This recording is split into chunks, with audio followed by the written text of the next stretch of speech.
So let us come to the heart of our whole discussion, which is about how the universal energy flows into us, connects to us. So we saw earlier the importance of connections. We connect with everyone and everyone connects with us. And that's at the heart of the way we operate, the results that we see in our life, both good and bad. So we are all aware the sun is the source of the energy and gives light and warmth to everyone involved. But also important to note that this energy, the cosmic energy, comes via the sun. So can we have the warmth? Okay, so the first one, as you can see, you'll see the arrows coming up which depict the path. So sun gives energy to the moon and sun gives energy to the earth. So also all other planets. It's important to note that there is a very important relationship between the sun and the moon.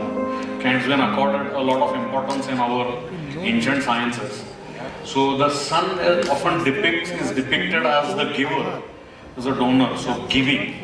And since moon does not have a light of its own, it is the receiver. So it is like a satellite that receives the energy. Yeah, even one way of how they are compared is sun is considered to be the Atma, from where all the energy, everything comes out. And moon is related to mind. So your mind is illuminated because of the light from that it receives from Atma. So yeah, I mean, that is one way of, yeah. So the analogy is like there is always a give and take in the universe. There is always a giver and there is a receiver. And typically, these are, we'll also look at that there's masculine quality and a feminine quality. So sun represents more of the masculine quality and the moon represents the feminine quality.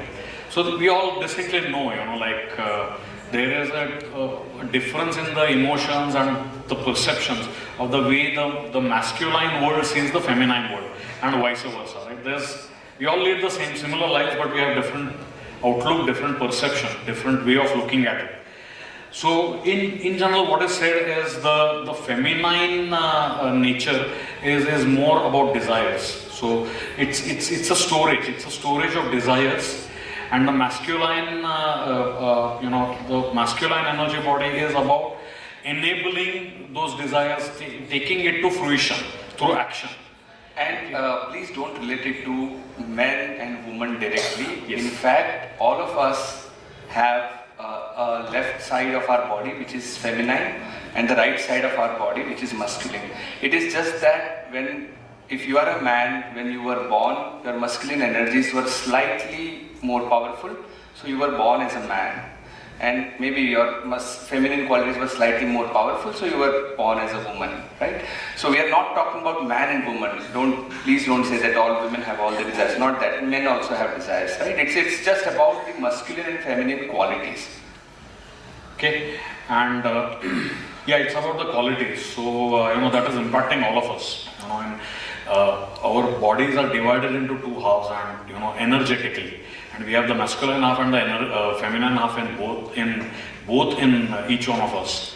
And it's about the balance, the whole, it's as they say, the dance of Shiva and Shakti, right? And Shiva and this Ardhanateshwara, is shown as, right? It depicts the female, the masculine half and the feminine half dancing in tandem. Because that is what is happening in our lives. We are oscillating between these two energy halves, and our whole life is centered around the balance between these energies. And sometimes they are not dancing in tandem, and then we have it, right? Yes, exactly. So that's about so sun represents the masculine and the moon represents the feminine. So sun gives energy to the moon, who essentially stores the energy and emits it back. So that's what happens. The feminine quality. The earth. So it reaches the earth, that is, it comes down to the ground. From the ground, in case of humans, it comes into the house, our homes. Because they are lodged into the earth. So the energy flows from the core of the earth to the surface of the earth and to the Vastu. And through the Vastu and the Vastu Purusha, as they say, it enters the the body of the female in the house. Now that's very interesting because she is the receiver of energy, she is the storage of energy. So it enters her body, and then through her body, it then goes to the different members of the family. So if it is a husband or children, all of that comes through her. The universal energy is channeled through her. Again, the two masculine and feminine halves play a role because as the energy enters us, it first enters through the feminine half, which is the feminine energy half, which is the left part of our body, governed by the right hemisphere of the brain. The right sphere of the brain governs the left half, and the left half of the brain governs the right half, which is the masculine. So, and then the energy flows out through the masculine half. That's how it tashi ti karyesh hote and tashi ti flow hote.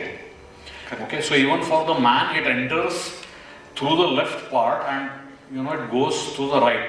And the best indication is your breath. So which half is more active? Your breath will tell you, the nostril. So if your right part of your breath is more active, you can in fact touch, sense which nostril is working at the moment. And when you are in a giving mode, you will find that your left nostril is more, receiving mode, your left nostril is more active. When you are in a giving mode, your right nostril is more active. Okay, so that's how the energy flow works and is depicted or is clearly indicated through your breath. Okay, so that's how it comes, and then through his Surya Nadi. So in our traditional language, we call it as a Nadi, Surya Nadi and Chandra Nadi, which are like energy channels left, right. One is active in receiving, the other is active in giving. Okay, so the energy would reach the man through the Chandra Nadi and be given back to the Surya Nadi. So that is the overall concept of it. It's very important to understand. As you can see, there are many blockages. Energy supply can get cut in this path through various means. First of all, it could be problem in your Vastu, for example, right? The Vastu is built such that it is absorbing the energy, it is not properly, giving the energy to the occupants of the house. And, those are the fundamentals of the Vastu traditions, right? There are Vastu experts who tell you what's wrong with your home, and that is fundamentally the thing that they work on, like how to enhance the energy supply. With whatever they have, there are techniques to enhance the supply to the occupants in the house. Ashutosh sir, I would like to add a few things. So here, this Vastu thing is very important. The way we looked at Jyotish Shastra, another area of research at Sadguru Academy has been about Vastu. And there are ways to, interpret Vastu in terms of your astrological charts of the, residents. And a lot of work has been done. You must have seen, Parvi madam had described the Harghar Shankar concept, right?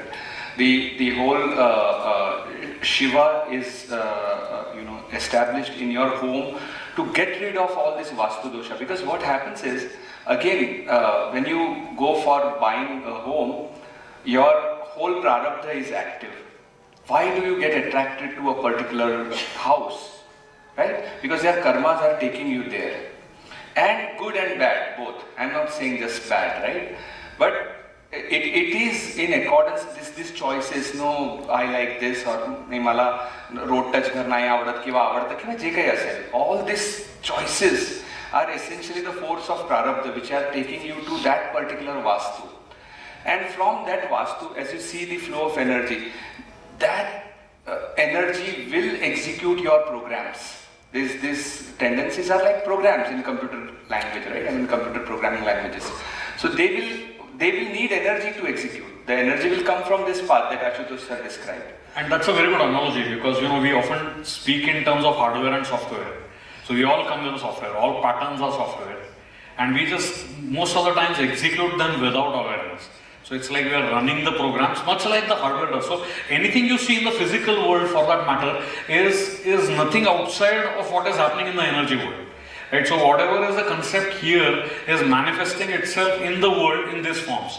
So when you're talking of the energy connections, you have the computer programs, you have the computers being linked through the internet, or you have the a mobile phone linked to the mobile tower. This is all manifestations of the same concept. Energy travels from A to B, and this connection is established in the universe through this channel, for example, illustrating the flow of universal energy. So, we are all similar to hardware, and whatever we run in our lives is similar to software, much like Windows or, whatever, Mac or whatever. We know there's a lot of bugs in Windows. They keep releasing patches all the time, security bugs, all of that. So that is all real, because when we say something bad is happening to us, it is causing some patterns to be evoked, which is kind of harming us unknowingly. Those patterns, and most of those patterns are run through our prarabdha, which is the 30%, which is what the universe and the planets are influencing us. Yes. So we've got to be aware of that, and if it is happening and it is happening again and again, we need to see why that is happening and work on it. So right. that's Ashutosh sir, I'll add again. I think of the whole lecture today, if you take just this one slide with you, we will be very happy. You just need to remember how this universal energy is flowing. And if things are not happening, there are issues in health, wealth, relationship, anywhere, somewhere this energy channel is blocked. And if we can work on removing this blockage, and as we saw, there are multiple ways of doing it. Just by being disciplined, working for social causes, you can exercise your free will to get rid of And that. just to add to your analogy earlier, if you're in the army, forget all this. Yeah. And the army will make you overcome all of this without doing anything. But most of us, the sad truth is we are not in the army. We don't lead a disciplined life. We don't exert will, motivation to change our lives. We have to, call at least 500 people to make 100 people come here. Okay? So that is the ratio, 20%.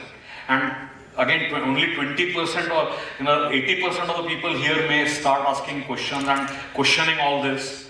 Only 20% will start thinking about what is wrong with me. No, and, So that is the ratio, and that is where the whole humanity is stuck. yeah. No, Ashutosh sir is not discouraging you from asking questions. That is all right. Okay. And as long as it is asked to understand or clarify something, we are fine. Any other motivation is also fine, maybe. So, go ahead. Okay, so let's move on.